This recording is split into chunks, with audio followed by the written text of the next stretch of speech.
Hello everybody, my name is Luke Marr and this is Hot Mode, and today on Hot Mode we are going to be talking about the September issues and my issues with them. Before we get any further into the video, I want to say a big thank you to our sponsor for today's video, Shoptagr. Shoptagr, if you guys do not know, is an amazing online web assistant for all of your shopping needs. Shoptagr truly is so brilliant. If you're looking to download Shoptagr, it's literally so simple. You just look it up on the internet, you go in there on the website and you download it, and honestly it just shows up in your little browser apps.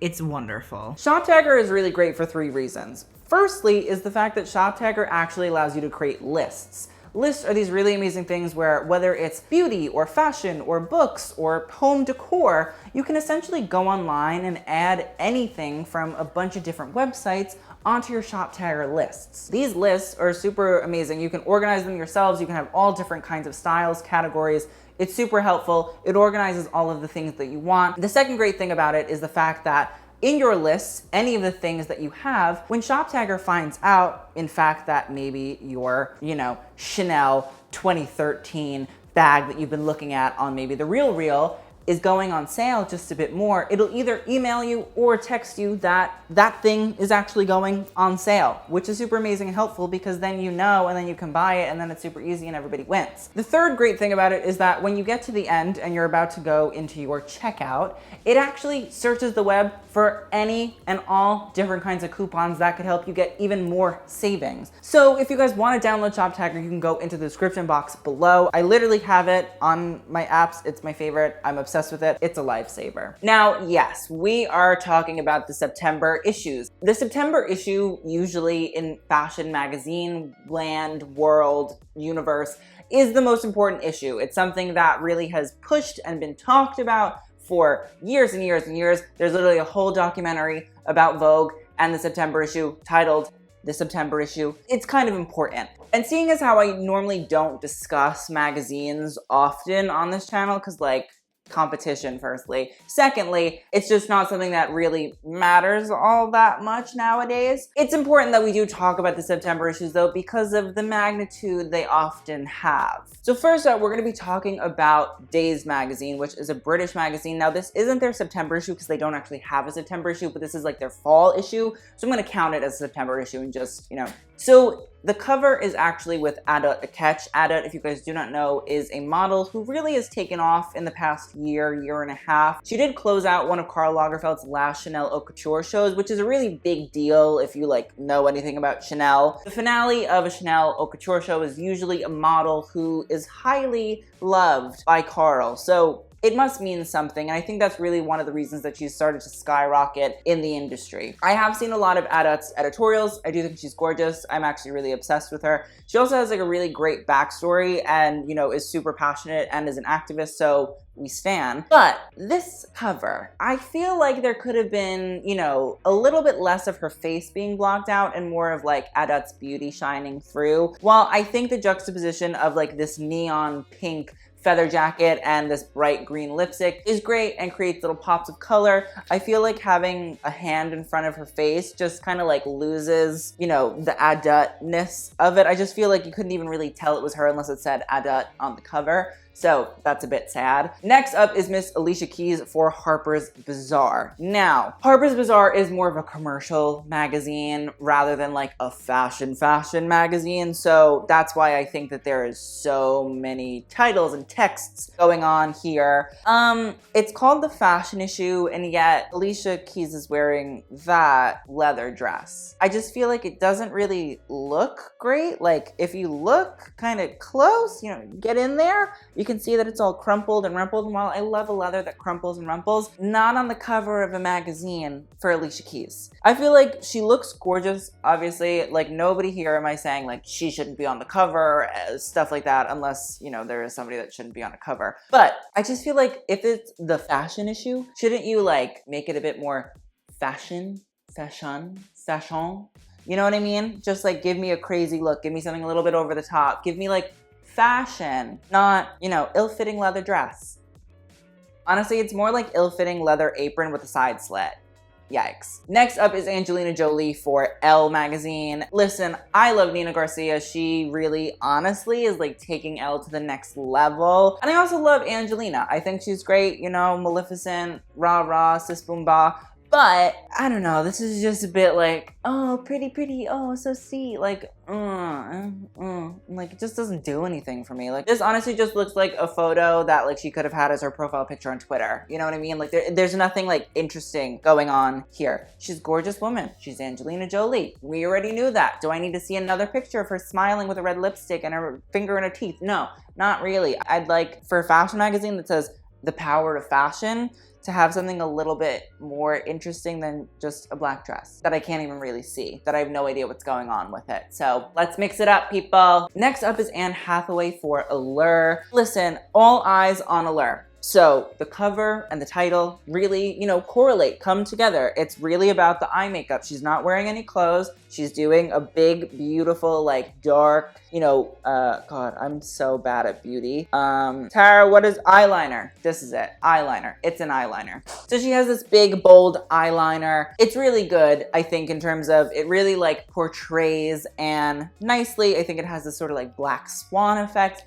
And I think, I'm sure that they talk a lot about, you know, beauty and all of those things. So it makes sense. They're not gonna go for like fashion when in reality they wanna go for beauty. Great, beautiful, that's how you do it. Next up is British Vogue. Now British Vogue for the September issue was actually guest edited by Princess Meghan Markle, who we love. I love. I'm speaking for you. I love her, so you all have to love her now too. Just kidding. So instead of doing just one, you know, cover of maybe Meghan, essentially Meghan picked 15 other people besides herself who she was really inspired by and thought were really forces of change in the world, in fashion, in technology, and environment, and all that kind of stuff, and put them on the cover. Well, I love the idea of it, and I think it probably makes for a really, really great, you know, newsworthy, buzzy sort of thing. It's a bit meh. It's just like a bunch of pictures put together of like famous people that we already know, which is great. I really like the idea behind it. I just feel like maybe, you know, there could have been something else. It just doesn't feel like it's super fashion, and especially for a September issue, while yes, Meghan Markle did edit it, it doesn't necessarily feel like something that I'm like, oh my God, this is so gorgeous, this is so wonderful. And maybe it's not supposed to be that, but listen, it is a fashion magazine for the September issue. I do expect that, you know? I come to expect a certain level of fashion editorial, you know what I mean? Next up is Marie Claire, and it has Cara Delevigne on the cover, and it's titled Cara Delevigne Bears All, the Obsession issue. Again, I wouldn't expect a lot from Marie Claire. It is one of more the commercial magazines that really, you know, isn't super fashion or anything like that.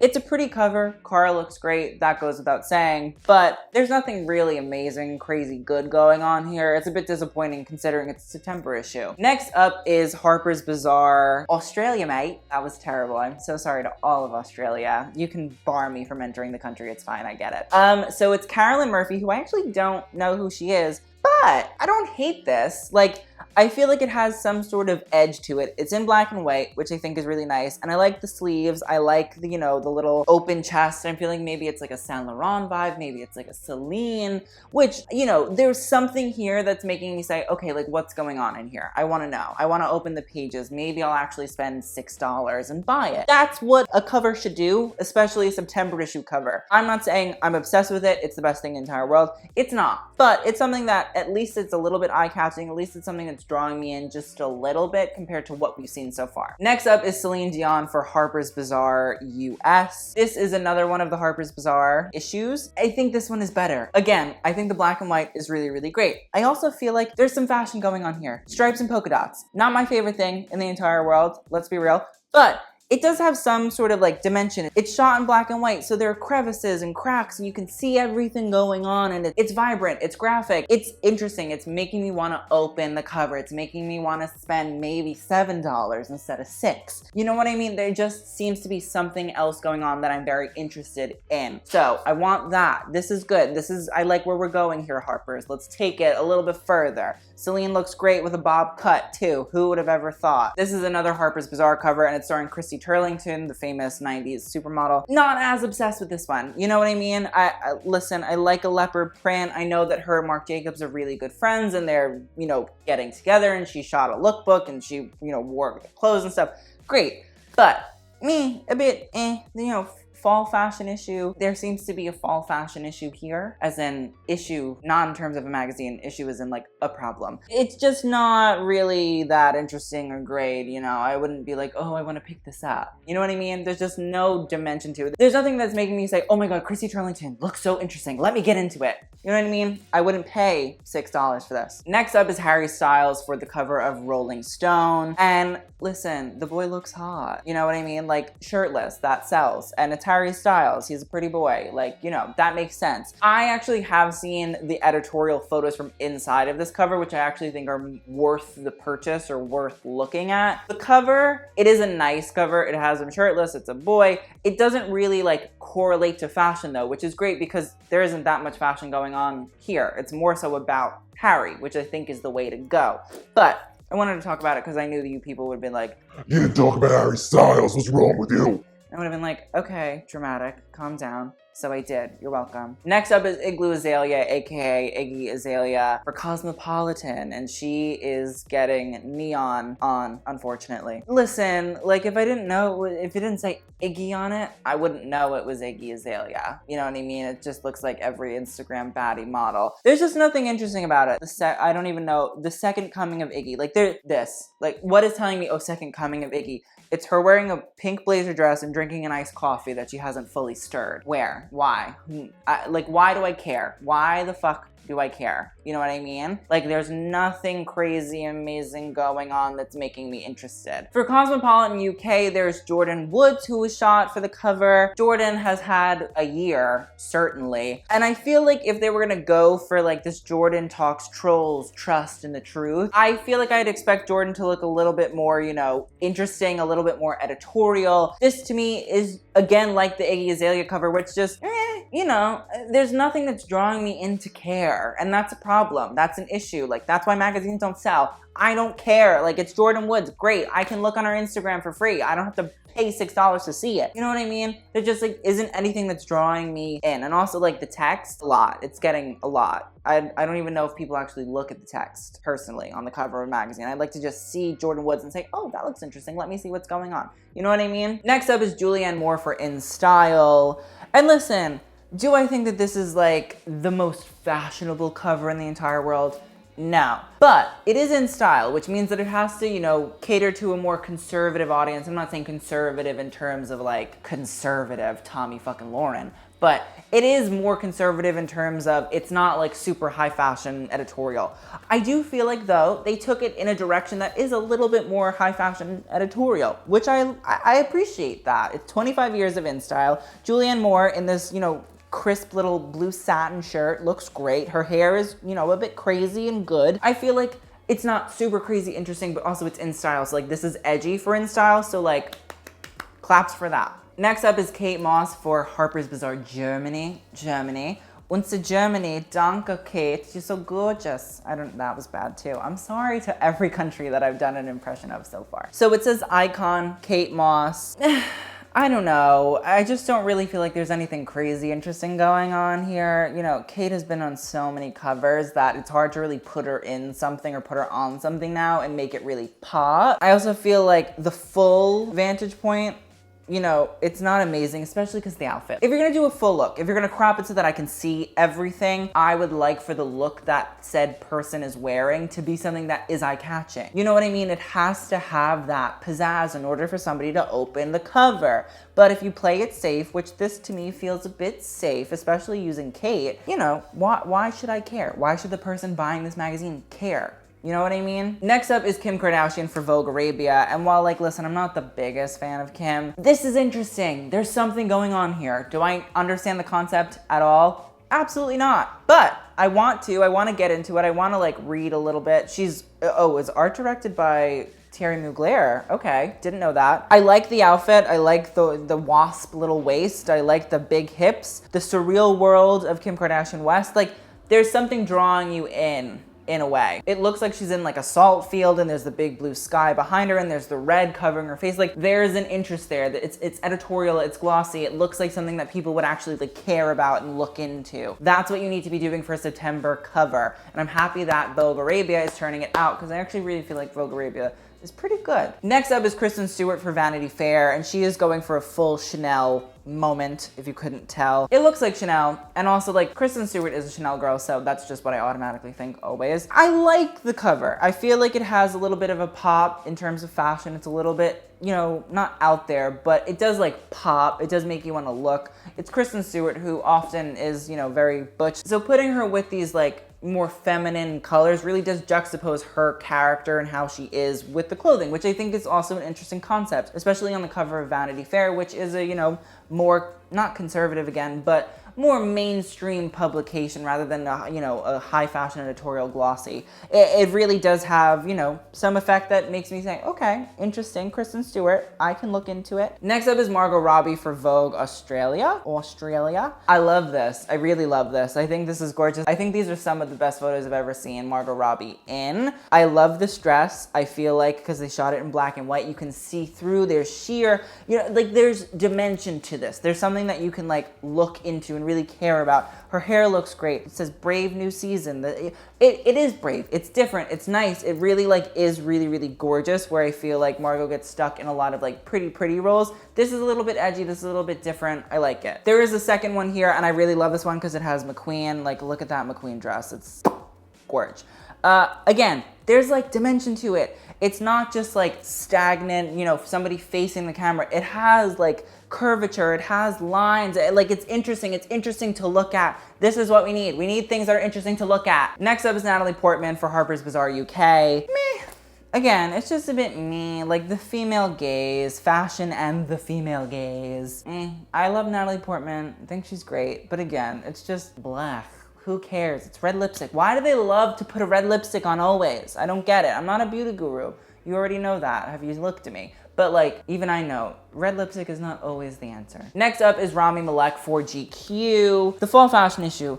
Again, I'm not obsessed. I'm just not. Like, there are a lot of interesting clothing choices here. I think a lot of shine and sheen, which I do like, and I do think is a little bit stepping out, not for Rami Malek, well, yes, for Rami Malek, but also like for GQ. It's a little bit different. It's a little bit daring, just a tiny bit. I do wish it was a bit more daring, considering I think GQ has really like stepped themselves up in recent years. I really feel like they're developing themselves into this more, not just super masculine, straight man like magazine. It does have some feminine elements, which are nice to see and, you know, a little bit interesting. Yeah, I don't know. I don't know if I love the background. I feel like, oh, I don't know if it like necessarily works, or if it's a good juxtaposition in terms of color, but I'm not obsessed. But good step, I guess. Next up is Rihanna for Vogue Hong Kong, and like, this is it. This is what I care about. This is interesting. I like the color. I like the background color. I like that it gradiates. I think it's really nice. I like the pop of the pink with the Vogue Hong Kong. Fashion Force. Rihanna is stellar. She has her own brand. She has like 3 of her own, 4 or 5. She has like 7 million brands. So it makes sense that she's on a cover. I like this outfit. I don't get it. I don't know what's happening, but it's shot beautifully. There is darkness, there is light, there is this real interest. I feel like she's very stripped down. I like her hair like this. Like, this is piquing my interest. You know what I mean? I'm interested. I wanna know what this outfit is. I wanna know what Rihanna's talking about and her brands and all of these things. I feel like for Vogue Hong Kong, this is like a perfect thing to have. I just feel like the colors work. I feel like it's Rihanna. It's a little bit daring. It's not, you know, the most interesting, crazy, over-the-top, campy editorial ever, but it does have a little bit of difference where it's not just pretty photos and like, you know, a warm lighting tone with a red lipstick and teeth out. It has something that is different. It looks different than all the other covers on a newsstand. I like it. Next up is Serena Williams for Essence. And honestly, I like this. I really do enjoy the fact that there's this cut straight down the center. Even if it's not a fashion, you know, image per se, it is about beauty. And so I think on one half of the face is I'm not exactly sure the tribe or tribes where this is probably derived from, but I would say that it probably has to do with some sort of African tribe's facial paint that is like a traditional facial paint, which I love. I feel like it's really interesting. It's daring. I feel like most magazines are very, you know, Western centric and wouldn't really do this because they wouldn't feel like it hits with certain audiences. In essence, took the chance, and honestly, it's a global fashion issue. I like it. I feel like it's drawing on Serena, you know, just being this warrior woman who has really like stood out and changed the game in so many ways. There is that asymmetry there, but also it's daring because you want to look at that white side and that face paint and see what's going on and where it comes from. So yes, great. Thank you, Serena. You know not what you do for us. The big kahuna, the Vogue September issue with Taylor Swift. Now this was a controversial cover, most definitely. And weirdly enough, I don't hate it. I really don't hate it. I would go as far as to say that I like it. And people can say whatever they want. The world can end, the world can implode. I don't hate it. I really don't. I actually think that the pose is interesting. I feel like it's a bit daring for Vogue. I feel like this sort of 70s cat suit with, I'm sure, like a flared pant and a jean. It's very good for Taylor. It's an aesthetic that fits her. It's not her trying to like be super queer or whatever, her being pretty country girl. It feels like it has more of like a Dolly Parton vibe than like a Lady Antebellum. So I'm gonna take that and run with that, and I'll be happy with this. I feel like this is good. I like this pose. It's different. It's not something that we see all the time. It's like daring. It's making you want to open the magazine. It's making you want to say, listen, I might read this article about Taylor Swift, but at least I'm reading it. I don't think that this really is a terrible issue. I feel like actually it's quite good. It's different for Vogue. It's, you know, obviously it's another white woman on the cover. Yeah, they have a real fucking problem with that. And anybody that says differently is a dingus. Yeah, I don't mind it. I could see it. Next up is a W Korea cover, which is called Dance with Autumn, and it's starring EXO's Kai. And I like it. It's really interesting. I love the blue. I feel like these blue tones are really, really strong. I would love to like have this on my coffee table. It just feels like it sets a nice tone. You can't see Kai's face, but that doesn't mean that it doesn't still draw you in. I still want to know what's going on. I feel like these really artsy, like very conceptual, you know, sort of like moving, blurred image with this dark blue. I just feel like it draws you in. It feels interesting. It feels like, you know, something's going on. I feel like maybe there's a disconnect for people that are fans of Kai, and you know, you wouldn't necessarily see his face, or you don't see his face at all. And so there is that disconnect, but I like that they took the chance. It's interesting. It's something that like just feels genuinely different. And finally for Elle Canada is Winnie Harlow and Stephen James. And again, I like this. I really like it. I feel like it's very simple. I feel like it's very chic. I really like the colors. I feel like these like very neutral gradient, like beiges, browns, like really hit super well. I feel like Winnie looks, it's a beautiful picture of her. I feel like she looks so refined and gorgeous. I like Stephen James's suit. I feel like it's really nice. I like that brown. I feel like it's very good. It's called Fashion and Film, so you're mixing a fashion model with a film star. It just makes sense in a way. I'm not obsessed with Winnie's dress per se, but I feel like the blue really like offsets that neutral tone, and it draws in and creates a little bit of difference in there, which I think is really, really nice. Overall, again, I do really like this. I feel like it's beautiful. Congrats, Canada. I again just want to say thank you so much to our sponsor for today's video, who is Shoptagr. Again, check the link in the description box below. It'll save your life. So that is the end of our September issue review. I'd love to know all of your guys' thoughts on any of the issues we talked about or any that we missed. I apologize if I did miss any. Thank you guys so much again for watching. I will see you guys on the next video, and TTYL.